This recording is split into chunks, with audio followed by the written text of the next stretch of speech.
voulais vous demander aux intervenants que pensent-ils du nouveau concept de line management et s'ils pouvaient nous le définir pour tous les gens qui sont ici. Et voilà, que pensent-ils de ce concept nouveau de management? Merci. Là-bas, Pierre. Pardon.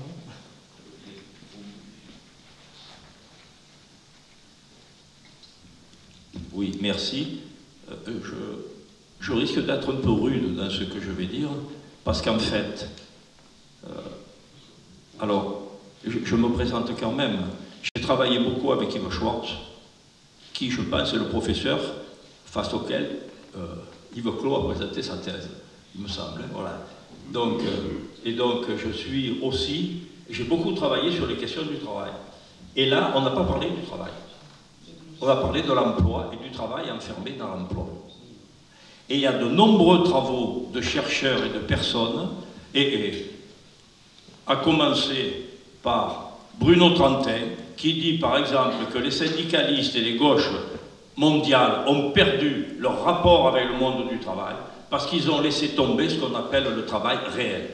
Et moi, j'essaie de faire avancer cette idée qu'il faut aller explorer le continent du travail réel pour trouver de nouvelles marges et de nouvelles dispositions pour sortir de la forme emploi, qui est la forme juridique aliénée du travail aujourd'hui en tant que marchandise. Et vous avez la déclaration de Philadelphie et l'Organisation internationale du travail qui dit, article 1er, le travail n'est pas une marchandise. Et nous acceptons tous que le travail soit une marchandise dans le marché de l'emploi. Ce qu'on appelle le marché du travail qui n'est ni plus ni moins que des marchés de l'emploi. Donc, il faut... Je m'arrêterai là, autrement j'en ai pour 6 heures à faire des exposés, là, avec... J'appelle Chouard, j'appelle Feita, et j'appellerai la mémoire de Jacques Durafour aussi, qui était un ergonome distingué, un ami. Je pense qu'il faut faire un effort pour aller au-delà, comme dit Alain Suppiot, de l'emploi quand on parle du travail. Sinon, on reste dans des conditions de subordination qui deviennent aujourd'hui des conditions de soumission complète. On arrive à une situation où le travail évolue chaque année. C'est-à-dire, si je me mets à parler du travail il y a 5 ans, je ne peux plus imaginer le travail tel qu'il est aujourd'hui, tellement il s'est dégradé. C'est inimaginable ce qui se passe. Voilà, inimaginable. Et l'histoire de la plateforme à laquelle on va demander si on doit aller faire pipi ou pas, eh bien, ça existe chez Dassault Systèmes, puisque chez Dassault Systèmes, c'est à Aix-en-Provence, là. Moi, j'ai une copine qui y travaille, elle doit s'adresser à une plateforme qui va lui conseiller les dates où elle doit prendre ses congés et les formations qu'elle doit faire. Voilà. Il n'y a plus de relations humaines. Et on a, en particulier en France, cette idéologie du travail post-tellurien, parce que le travail il est post-tellurien, en permanence, là. C'est les mystères du flux, c'est Yves Clos, ça. Mais on a cette idée où on doit remplacer les humains par du travail et on les fait travailler comme des robots. On les fait travailler comme des robots, donc ils doivent avoir peur des robots quand le robot peut les remplacer. Il faut foutre ça par-dessus tête pour se poser la question, mais comme vous l'avez dit à la fin, qu'est-ce que c'est qu'un travail qui peut être libéré de tout ça? Parce que dans cette conception qu'on a du travail, sa productivité, elle stagne. La productivité du travail stagne, et pour la faire augmenter, qu'est-ce qu'on fait? On presse les salaires, on presse les conditions de travail, on presse, etc.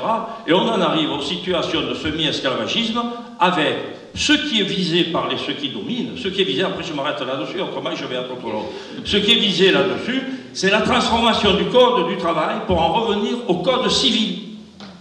C'est-à-dire au contrat de louage de service et au contrat de louage d'ouvrage.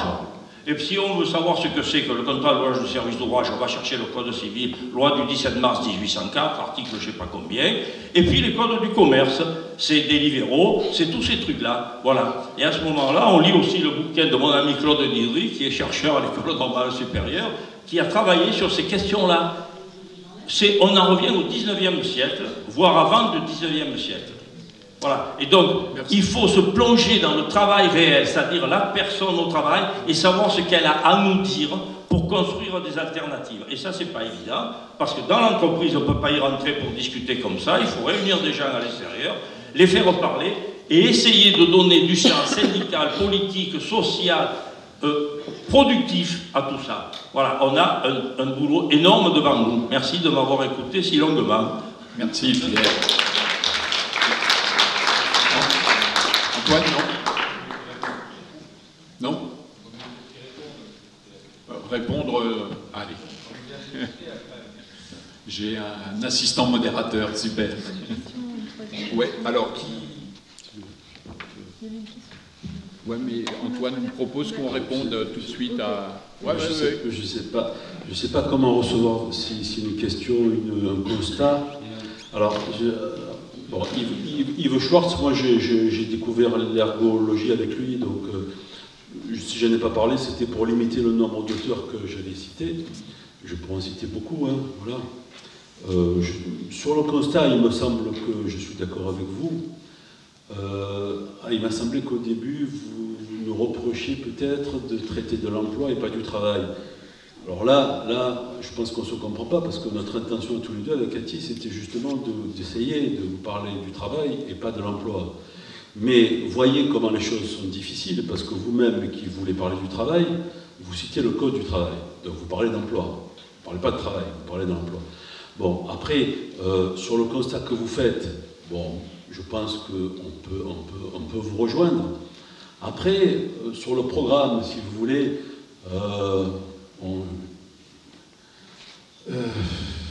on a passé beaucoup d'années à protester. Il serait temps de construire autre chose. Ouais. Et pour construire autre chose, il faut penser cette autre chose. Parce que l'énergie qu'on passe à protester, à se plaindre, à critiquer ce qu'on a déjà critiqué 100 fois, on perd notre temps, quoi. Donc, si on veut construire des alternatives à l'organisation du travail que vous critiquez, eh bien, il faut s'y mettre, quoi. Mais la protestation que vous nous donnez, je pense que tout le monde la connaît. Donc, voilà, si vous dites il faut foutre tout ça par-dessus bord, ben oui, on est d'accord, bien sûr, on court à la catastrophe, on le sait. Mais on fait comment? On fait quoi? Voilà. Et donc, c'est pour ça que il nous a semblé important de prendre soin de toutes les forces en présence. Et les forces en présence, c'est la technique. Parce qu'en France, nous avons des sciences sociales qui ont complètement ignoré la technique. Ça va pas. Ça va pas. Et puisqu'on est soi-disant les héritiers de certains penseurs antiques, ils ont fait beaucoup mieux que nous. Nous, on pense sans la technique. La technique, c'est du travail qui est solidifié. Pourquoi écarter cela? C'est l'exposé de Cathy. Pourquoi écarter cela? On n'est pas ingénieur, on n'est pas technicien, mais tout de même, on utilise la technique. Donc, la moindre des choses, c'est de prendre soin de ce qui est à notre disposition et de voir comment on peut l'utiliser à des fins plus humaines, plus émancipatrices. Là-dessus, moi, je ne peux que vous rejoindre. Mais je finis là-dessus sur le travail et l'emploi. Je suis tout à fait d'accord, et ça rejoint ce qu'a dit Cathy. L'emploi diminue. Bon. Ensuite, il y a des phénomènes d'externalisation et de tâcheronisation qui reviennent à des vieux systèmes d'emploi. Ça, c'est dans la logique du capital. C'est une logique qui est peut-être pas concertée, mais qui est très agissante et qui a des résultats fantastiques au détriment des travailleurs, c'est clair. L'emploi diminue, mais le travail ne va pas disparaître.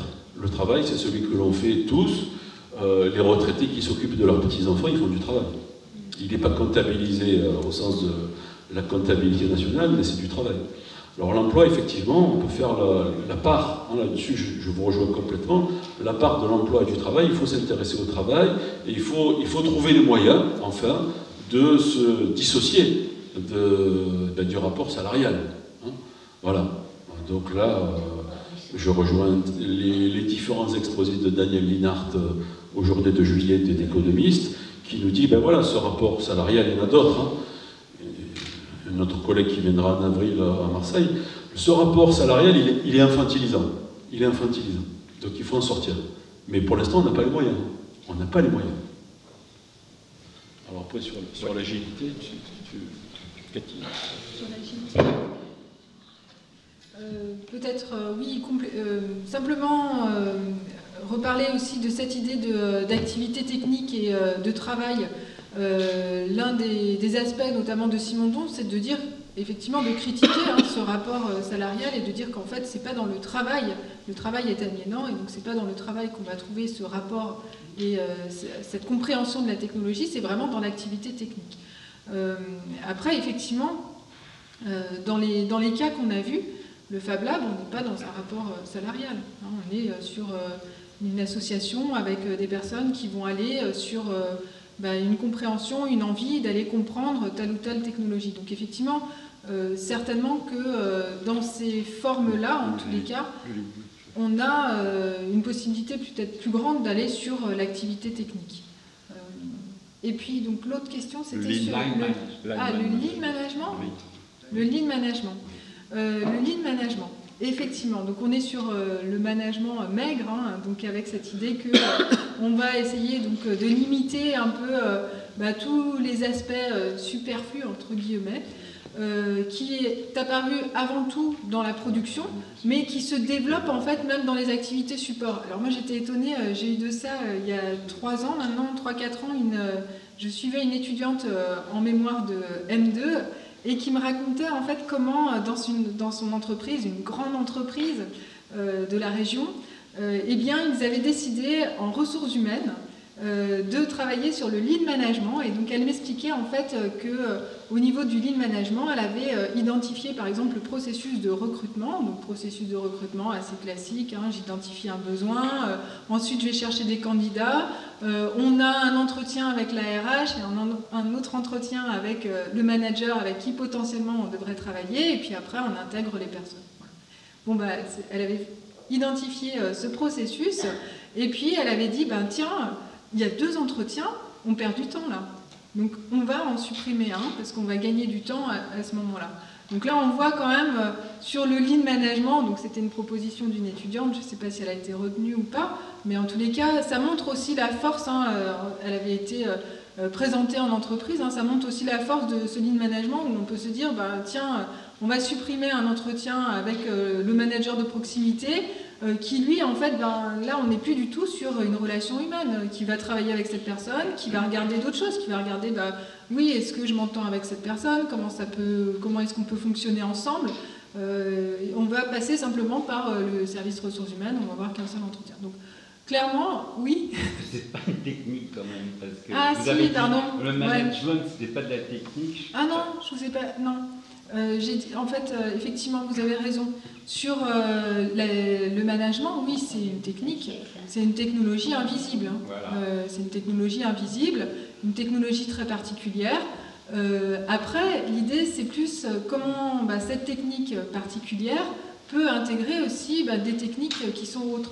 Mais c'est pareil, j'imagine que dans l'idée de Simondon, on peut la prolonger sur cette technologie aussi qui est la gestion, et qui peut être aussi, à un moment donné, comment je rentre dans ce rapport de compréhension et pas dans un rapport d'aliénation.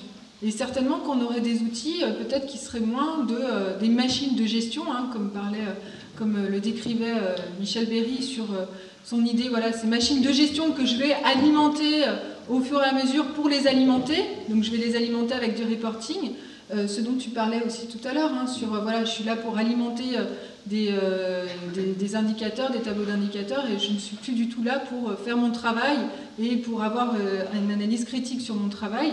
Donc effectivement, voir comment cette technologie peut aussi s'intégrer avec des éléments plus traditionnels de la technologie. Donc, oui, vous avez totalement raison, effectivement, c'est un aspect que j'ai occulté dans l'exposé, mais oui, c'est une technologie c'est aussi une technologie, la gestion. Deux petits compléments sur les racines, puisque vous dites management. Comme chacun le sait, la racine de management, elle est française. Ça vient du vieux français, ménager.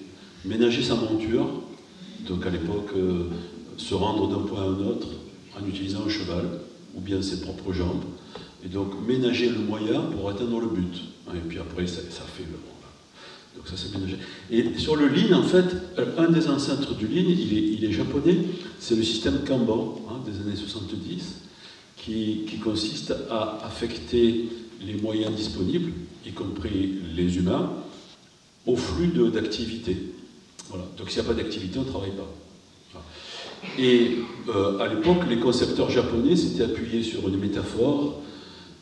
Ils avaient utilisé la figure, alors je ne suis pas japonisant, donc je vais mal le prononcer, Benkei. Benkei, c'est le Robin des Bois japonais. Et donc les précurseurs, les concepteurs de cette méthode Kanban disaient on va faire du Robin des Bois dans l'entreprise, dans l'organisation, on va affecter les moyens qui sont redondants aux ateliers, aux usines, etc., qui en ont vraiment besoin. Donc ça donnait une image positive de la chose. Mais le lean, oui, c'est une technique, mais elle peut être utilisée de différentes manières. Elle peut être utilisée de manière hyper cynique, chez General Electric par exemple, mais elle peut être utilisée dans un sens, alors je ne vais pas dire humaniste, mais bon, pour atteindre une certaine efficacité dans une petite entreprise qui fonctionne sur commande et qui essaie de survivre. Alors, 2 personnes souhaitaient intervenir, donc il y avait une demande ici.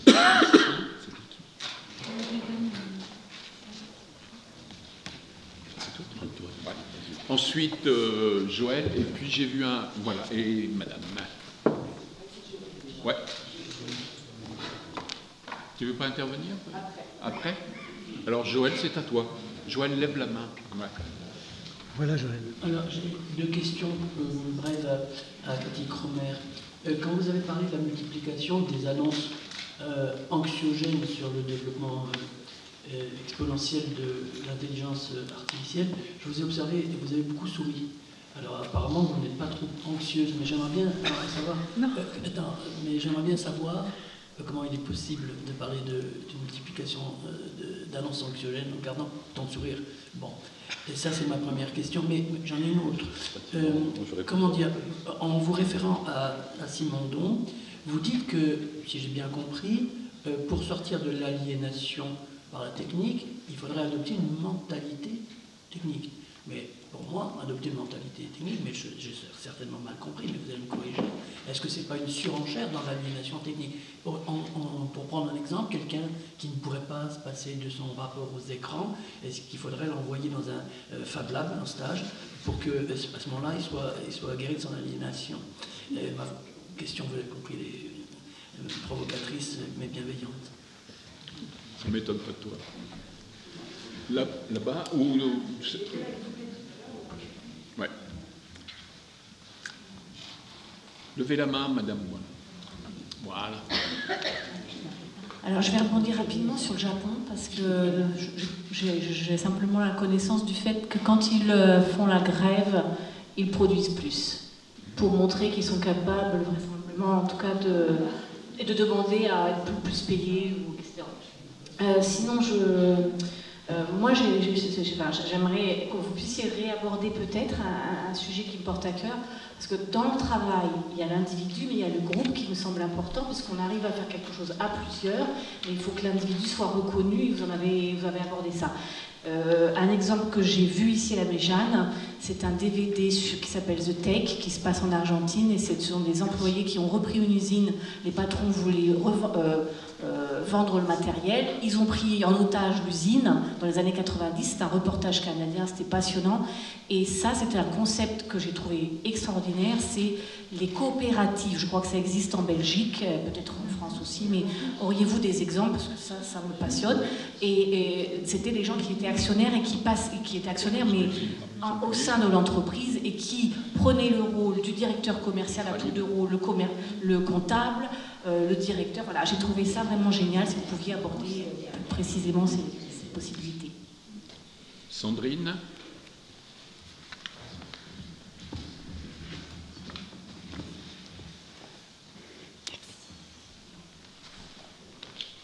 Bonsoir, merci beaucoup de prendre le temps de réfléchir. Je suis une femme d'entreprise et du coup, j'ai beaucoup apprécié de voir le niveau de recherche et c'est un peu rassurant pour moi.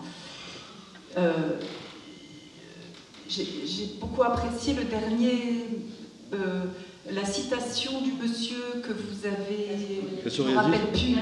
Et ça, c'est une dynamique qui me paraît fondamentale. le travail, pour moi, est un outil pour l'homme. Donc, et ça, vous l'avez bien évoqué un peu, et c'est important qu'on ne perde pas de vue ça. Et vos ingénieurs qui disaient « on me dit de remplir des cases et j'en ai marre », mais aujourd'hui, on fait des ingénieurs et on fait aussi des entrepreneurs, des jeunes. Et pourquoi... Enfin, j'aurais envie qu'aujourd'hui, nos jeunes, il y a une graine d'entrepreneurs qui s'envoie avec un jeune ingénieur et qui s'approprie le monde. Et c'est plus « on me dit de remplir des cases », non, on écrit nos vies aujourd'hui. Donc, le travail, si un jour tout était robotisé, il nous manquerait. C'est constructif, c'est un outil de vie, le travail. Et parce qu'on bosse ensemble, donc collectif, et parce qu'on se découvre au travers les technologies où tout est technique en fait, même une parole agréable, c'est technique, enfin tout est technique. Et donc le travail reste comme la famille ou je sais pas quoi, la cuisine, des outils de vie. Et je trouvais que vous avez ouvert des portes à ça. Et vraiment, vous m'avez enchantée de ça. Merci. Alors, on va d'abord revenir à la tribune. On a nos 3 interventions. Il y a Joël qui a interpellé Cathy. Donc, je vais répondre. Bon, premier élément, le sourire, c'est un mécanisme de défense, puisque bien sûr, moi aussi, je suis anxieuse avec toutes ces annonces. Et surtout, pour être honnête avec vous, lorsque j'ai commencé mon étude là, sur les compétences dans les hautes technologies, j'avoue que j'étais totalement terrorisée. Je me disais, mais c'est pas possible. Tous les rapports européens, tous les rapports disaient, voilà, quelles sont les compétences attendues, les compétences requises. On manque de compétences. On manque de compétences en termes de quantité, donc des personnes qui ne sont pas mobiles, et en termes de qualité. On n'a pas les compétences requises. Donc, nous, le postulat de notre étude, c'était de se dire, mais il y a bien des entreprises qui sont dans les hautes technologies. Comment est-ce qu'elles font?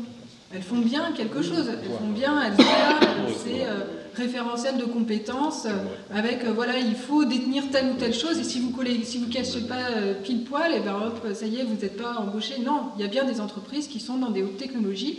Donc on s'est dit, on va aller voir concrètement ce qui se passe dans ces organisations-là. Donc c'était aussi un moyen de lutter contre cette idée très anxiogène. Et simplement, la petite anecdote, c'est que là, les compétences dont je vous ai parlé, là, les compétences de PricewaterhouseCoopers, j'avais travaillé en 2005 sur une étude européenne avec des partenaires européens sur l'employabilité des jeunes diplômés. Et à l'époque, le modèle qui était en vogue, c'était le Starship modèle, donc des compétences. Et en fait, quand je compare les compétences de PricewaterhouseCoopers requises par les technologies et le Starship modèle, on a globalement 4 compétences qui sont identiques. Donc, la question, c'est est-ce que c'est vraiment des compétences spécifiques aux technologies, ou voilà, est-ce que c'est simplement un moyen de nous rendre aussi plus anxieux quant aux compétences qu'on doit développer. Et puis l'autre question, alors, est la mentalité technique ou la culture technique. Il me semble, mais ça c'est... Enfin, j'ai été assez convaincue par la lecture de Simondon, vous l'avez remarqué. Il y avait quand parce qu'il y a... Oui, non. Voilà, il y a quand même cette idée derrière de prendre soin des objets. Et je trouve que, oui, il y a une idée de pourquoi pas en fait prendre soin des objets. On a cette idée. Pourquoi? Parce qu'il y a une part d'humanité dedans. Il y a quelqu'un qui, ce portable là que j'ai massacré, qui est massacré, on peut le dire. pourtant j'ai déjà changé la vitre.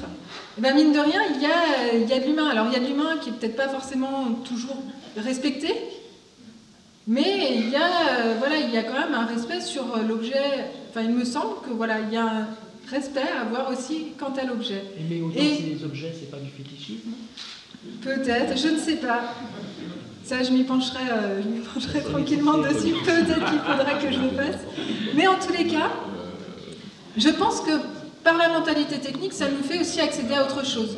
Et pas forcément des objets inutiles, se poser peut-être les questions aussi sur voilà, qu'est-ce qu'on fait avec ces objets, qu'est-ce qu'on en fait de ces objets, comment est-ce qu'on les traite, comment est-ce qu'on traite aussi les personnes qui ont travaillé pour fabriquer ces objets. Donc c'est aussi du respect sur toute la ligne en fait, sur les objets, les humains qui sont derrière, et certainement que d'avoir ces connaissances techniques, eh bien ça nous permet de rentrer différemment dans l'objet. Et dans la société aussi qu'on propose. Bien. Claude, tu souhaitais intervenir sur l'individu, le groupe et la reprise d'usine. Oui. Ouais, alors effectivement, le film sur la coopérative argentine, je l'ai vu, il est très bien. L'éternel problème de ces expériences, c'est le passage à l'échelle et c'est la propagation. Voilà. Donc c'est tout le milieu économique, fiscal, etc. qui va faire barrière. Alors, une certaine écoute de ce qu'on a fait pourrait laisser penser qu'on a visé l'individu, mais en fait non. Parce que lorsque on fait de l'autoconfrontation croisée, c'est-à-dire on a documenté le travail, une vidéo par exemple, plusieurs heures, et on demande à celui qu'on a filmé plus ses collègues de travail de mettre en débat l'activité. On met en débat l'activité. Et là, une fois qu'on a un peu ri sur « Ah ben, tu t'es vu à l'écran », bon, on va documenter, on va discuter de l'activité. Bon, donc on va avoir par exemple 5 travailleurs qui discutent de l'activité de l'un d'entre eux. Et ils vont essayer de voir, de partager, de mutualiser ce qu'ils font, leurs pratiques. Ils vont essayer de mutualiser leurs pratiques. Si ce collectif s'érige en, comment dire, je dirais, auto-entrepreneur de leur propre activité, ben, on a une activité de travail qui est gérée par ce collectif.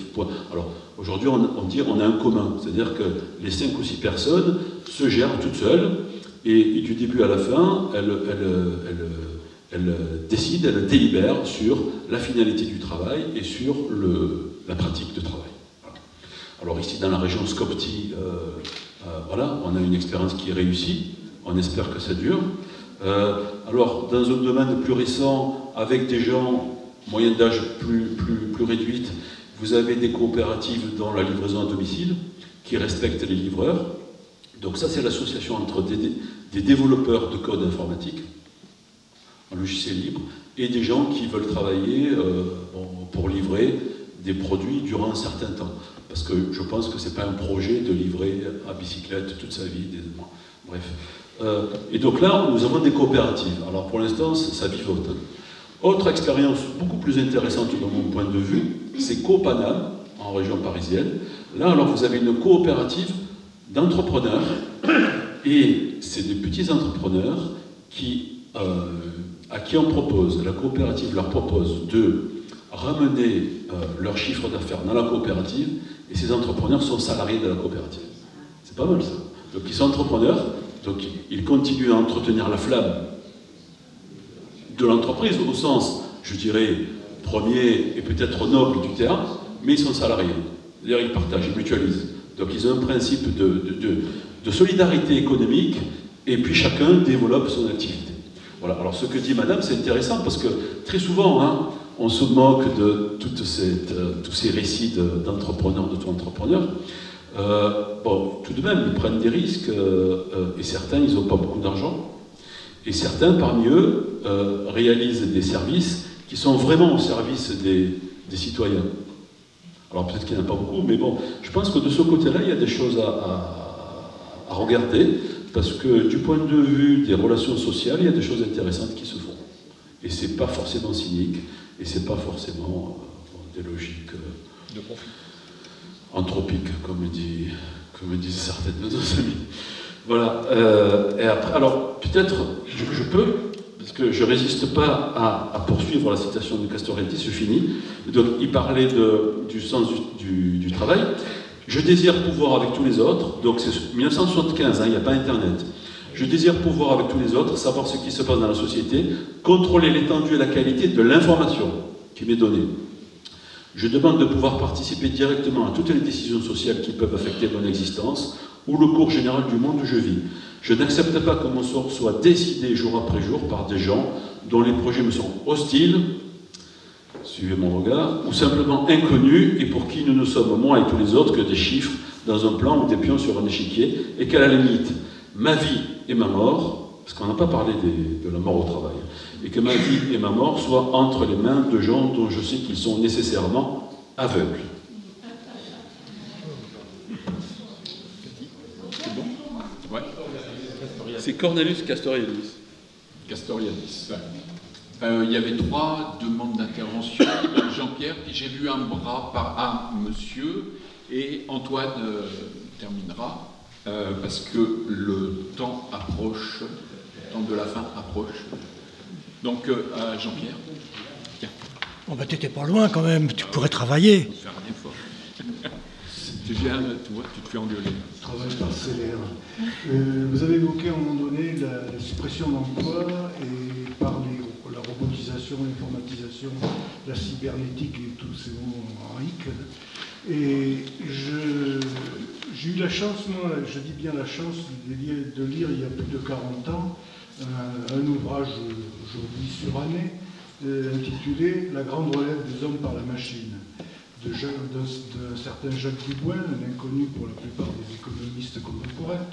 Mais pour moi, ça a été une chance parce que ça a déterminé le restant de ma vie, puisque 40 ans ont passé depuis, dans la compréhension du système économique et social dans lequel je vis.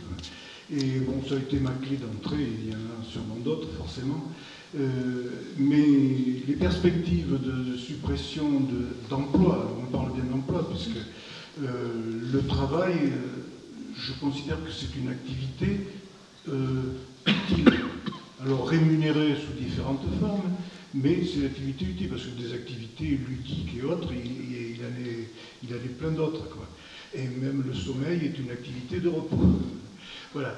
Mais les perspectives de suppression d'emplois par les techniques modernes me semblent tout à fait conditionnées par l'idée politique qu'on a, ou la vision politique qu'on a du système social, de salariat et d'entreprise, d'économie de marché concurrentielle et patin-couffin, vous voyez ce que je veux dire, c'est cette emprise idéologique-là qui détermine la vision qu'on peut avoir de la suppression du nombre d'emplois par la technologie. Voilà. C'est pour ça que les différentes perspectives existantes semblent soumises à ce conditionnement-là.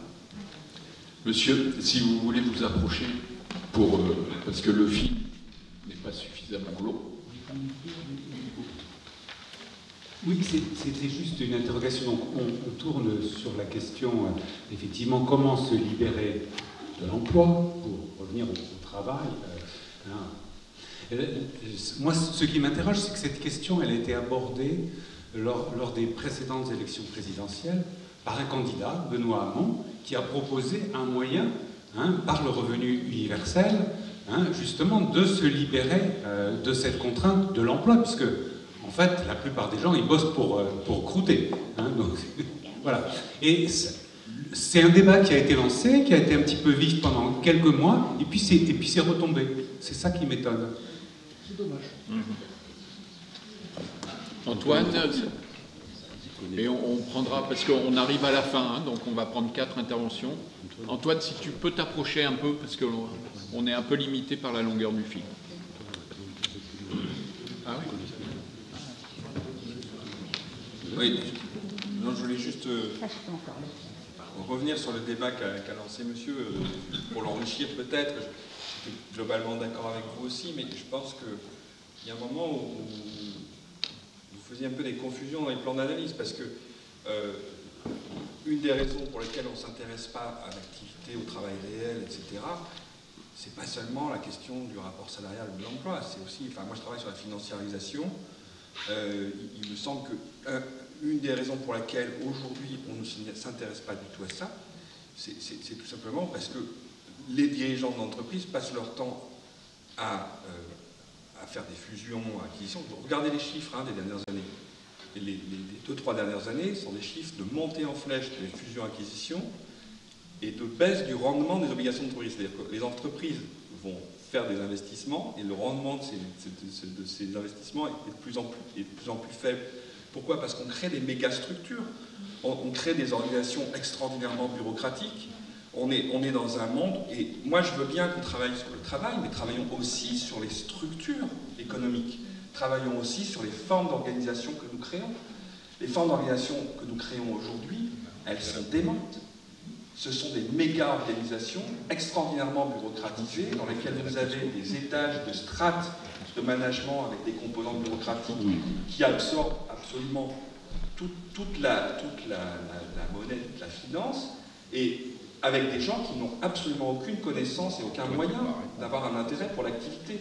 C'est-à-dire que quand vous rachetez des entreprises sans savoir quelle est leur activité, eh bien, en fait, vous rentrez dans une logique de l'emploi, vous êtes rentré dans une logique de la masse salariale, etc. Mais il me semble qu'on ne peut pas résumer le problème à une approche du travail. Il faut aussi raisonner sur les structures économiques dans lesquelles nous sommes. Antoine, excuse-moi, mais on va être pris par le temps. C'est passionnant, mais ça Antoine reste là. Antoine, tu veux qu'on réponde sur le mot? Oui, vous voulez poser votre question? Non, c'était... Non. Voilà.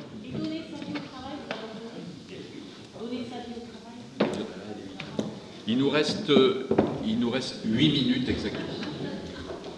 Bonsoir, moi je voulais vous poser la question par rapport à l'introduction de l'apprentissage de la programmation dans les écoles. Aujourd'hui, plusieurs pays l'ont déjà introduit. Est-ce que vous ne pensez pas qu'on va plus vers la maîtrise et la production d'intelligence artificielle plutôt que de rester dans une logique d'aliénation, et que ceci pourrait changer toute la configuration du travail dans le futur? Oui, mais là, eh bien, vas-y. Non, mais moi, je ne vais pas répondre, mais là, il faudrait... Le vocabulaire, il est important, il a été souligné. L'intelligence artificielle, je ne sais pas ce que c'est.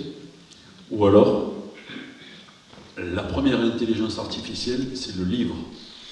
C'est le récit par Platon de ce que racontait Socrate. Socrate parlait, il n'a rien écrit, et puis lorsqu'on lui dit, ben, tiens, Platon a rédigé quelques notes là, de ce que tu as raconté, il a dit, mais j'ai pas du tout dit ça. Voilà. Et voilà. Donc le document artificiel, c'est un artefact, le document. Il ne racontait pas vraiment c'est quoi. Bref, mais je pense qu'à l'intelligence artificielle, on ne sait pas ce que... Les spécialistes disent, la moitié, on ne sait pas ce que c'est. Il y a de l'automatisme, il y a du calcul, bon, mais voilà, je sais pas. Alors, il y a des algorithmes, oui, mais c'est quoi un algorithme? Bon, c'est une série d'opérations. Oui, mais c'est très souvent. Il faudrait entrer dans le détail, on n'a pas le temps. Mais dans la salle, il y a des spécialistes, peut-être, qui pourraient en dire mieux que moi. Et sur Benoît Hamon, c'est le revenu universel, je sais pas. J'ai le souvenir que Benoît Hamon proposait plusieurs choses à côté du revenu universel, et bon, je ne suis pas persuadé que les propositions de Benoît Hamon étaient à la hauteur de ce qui vient d'être dit sur les structures financières. Voilà, je pense que... je ne suis pas un spécialiste de sciences politiques, celui qui vient de parler, il se trouve, Antoine, je le connais bien, et il se trouve qu'il a très bien connu Benoît Hamon, donc il pourra en parler mieux que moi, mais plus jeune. Il me semble, hein, mais c'est vraiment à la louche, que Benoît Hamon est toujours, même s'il a quitté une certaine structure, il est toujours dans une logique d'accompagnement de l'existant.